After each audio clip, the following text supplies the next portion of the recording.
হঠাৎ করে একটি রাজনৈতিক দলের প্রধানের আইডি হ্যাক হতে পারে না।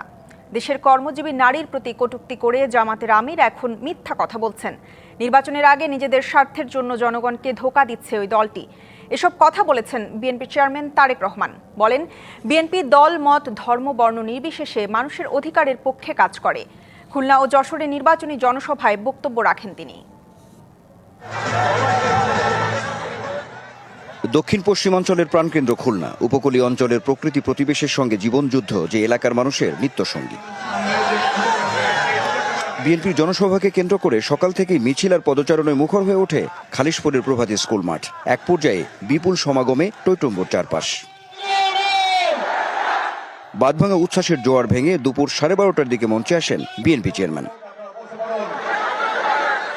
কোনো একক গোষ্ঠী নয়, দেশকে পুনর্গঠন করতে হলে সবাইকে সঙ্গে নিয়ে কাজ করতে হবে জানিয়ে তিনি বলেন, কথার ফুলঝুরি নয়, দেশকে এগিয়ে নিতে বদ্ধপরিকর তার দল।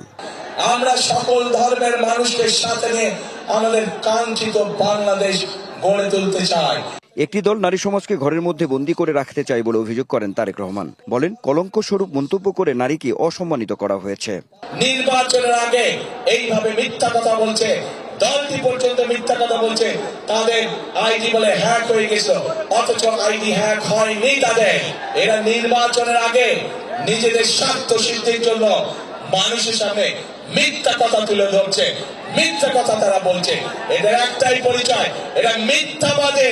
বিএনপি চেয়ারম্যান বলেন, নিজেদের স্বার্থ রক্ষায় ধর্মকে ব্যবহার করছে ওই গোষ্ঠী, তারা মিথ্যাবাদী। আমরা দেখেছি একটি রাজনৈতিক দলের নেতা পরিষ্কার ভাবে দুদিন আগে বলেছে যে সকল মহিলা, যে সকল মা বোনেরা কর্মসংস্থানের উদ্দেশ্যে কর্মসংস্থানের জন্য যান, তাদেরকে প্রিয় ভাই বোনেরা, আপনাদের সামনে আমার বলতে রীতিমতো লজ্জা হচ্ছে, এমন একটি শব্দ সে আমাদের সব মা বোনদের জন্য ব্যবহার করেছে।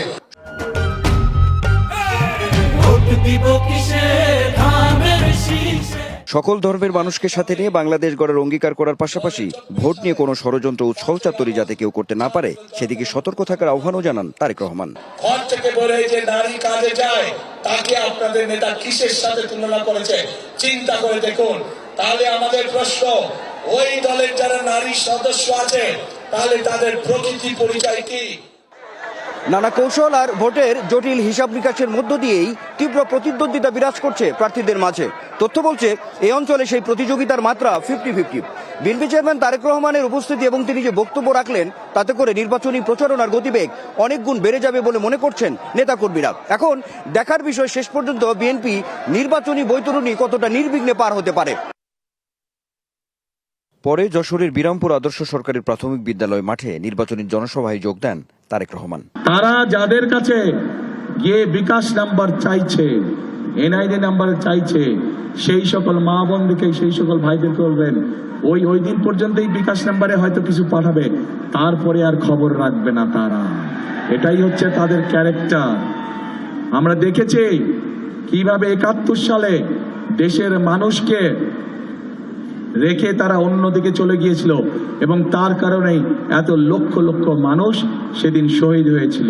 বক্তব্যে নারী সমাজের কাছে বিকাশ নাম্বার পাঠাচ্ছে যারা, সেই দলটির বিষয়ে সতর্ক থাকতে আহ্বান জানান তিনি।